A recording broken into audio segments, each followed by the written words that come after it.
Hello team, in this video I'm going to tell you 5 things about how and why you should be more serious about scheduling your time. Let's go! Tell me, has this ever happened to you? Man, I don't need to schedule. I'll do the work when I feel like it. Rules are for losers. Well, if you have thought this or felt this way, you are, like Calvin Harris says, not alone. I mean, think about schedules and rules. They're connected to the one thing that almost everyone on this planet hates. Yes, I'm talking about school, with the classes and the bullies and the crushes and the ever-present awkwardness of your temporary existence. School was, in one word, traumatizing. Okay, maybe I'm being a tad bit dramatic. There were good times, right? Right? Anyway, all I know is I still have dreams where I'm late to class, and I've been out of school a long-ass time. So why am I still afraid of being late to class? Oh, and there's always like a project that I haven't studied for or a test I haven't studied for. Wait, am I traumatized? Anyway, schedules and rules remind us of school. And to some of us, it was all fine and dandy. But to others, it was actually quite challenging. But this isn't about school. It's about planning your day. And it ties in like this. To the creative, the idea of planning is something akin to a little kid eating vegetables when there's a nice slice of cheesy pizza waiting for him or her. We don't like schedules. We want things to be spontaneous, right? Well, yeah, I mean, there is room for that. And that is where the pool of creative ideas come from.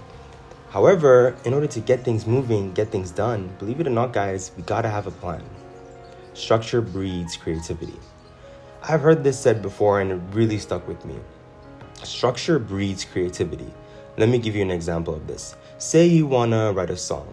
Okay, cool. What is the song gonna be about? Okay, it's gonna be about my dog Fluffy that got hit by a car when I was a kid. This didn't actually happen. But let's say it's gonna be a tribute song, something slow, a lament and dedication for Fluffy, my best friend. What genre best fits these type of songs? Maybe country music. Don't lie, we all listen to it. Already within these parameters, you've created a structure. You have a topic, a genre, a type of song. If you had one of these things but none of the others, you'd be going nowhere really fast. Say I was gonna write a song about Fluffy, but I didn't have a genre. It could literally be any genre. And this kind of freedom becomes overwhelming. As a creative, we are constantly making several seemingly innocuous decisions about our creative projects that drive how the project is going to turn out. This is structure. In the same vein, we need the literal time and space to create these projects. The structure allows you to be creative. Say I'm going to spend 2 hours brainstorming ideas. In that time, I know I'm not writing a song. I may write down some ideas, some concepts, some notes, but what I'm doing is brainstorming. I focus on what exactly I'm doing. Structuring your time in the day allows you to focus on what is important at that given time and to give 100% of your energy to that specific thing. Yes, I do admit it can be tedious. You want to be free to create, but freedom without structure is unbridled chaos, and you want that zone of bridled chaos to create. People will talk about how time is money or that you're spending time with someone. Let me be unintentionally morbid. Time is the most valuable resource in life. That is why it's always running out, and we want more of it. I wish I had more time, for example. How you structure your day, how you use your energy and your time throughout the day is fundamental to how effective you are going to be as a creative. You could be the most talented person in your chosen field of creativity, but if you can't allocate time appropriately to your given projects, you won't accomplish anything. And I'm not saying accomplishment should be your main driver. No, it shouldn't, but it's part of the creative process. We want to put ourselves in a position to have enough time to divide between your creative projects, businesses, friends, family, and your personal life. You can't say you're going to spend 3 hours playing FIFA when you have a script you need to finish, sitting there in your laptop, cursor blinking out of existence. You make time for the things you love to do. You make time for you. We all have things we want to get done at any given time of the day. Shower, brush our teeth, sleep, check Instagram 54,000 times, go for a walk, eat. At some point, we also want to get to our creative work. Sometimes it can feel overwhelming to get everything done in a day. I'll give you an example from my life. I like to work out early in the evening. By then, the sun is down and I can go for my run without feeling like I'm going to pass out from the overexposure to heat. But when someone messages me, they want to have a meeting with me in the afternoon, I'm calculating. If I meet this guy at 4, I'll be in traffic till 6. If I get home at 6, I won't have time to work out. You know what? I just won't work out today. No, I shouldn't. It becomes a back and forth in my mind. But having clear boundaries with yourself, with your time, helps you to figure out exactly how to schedule your time for everything that you need to get done. And also prioritizing, which I will get to a little bit later, helps you figure out what's most important, what needs to be done before the other thing needs to get done. What I'm trying to say is this. You have to make time for the things that are important to you. Is your girlfriend or boyfriend important to you? Make time for them. Don't make excuses. And if you are making a lot of excuses, maybe you need to reassess if this person is really important for you. The same goes for a creative project. If you keep putting it off, saying tomorrow, saying next week, at some point you need to be honest with yourself. Is this really how I want to be spending my time? The project you are doing should light you up. So let's talk about priorities. Okay, let's get down to the nitty-gritty, the actual organization of your work. I like to prioritize things I need to get done in a day according to a 1 to 5 scale.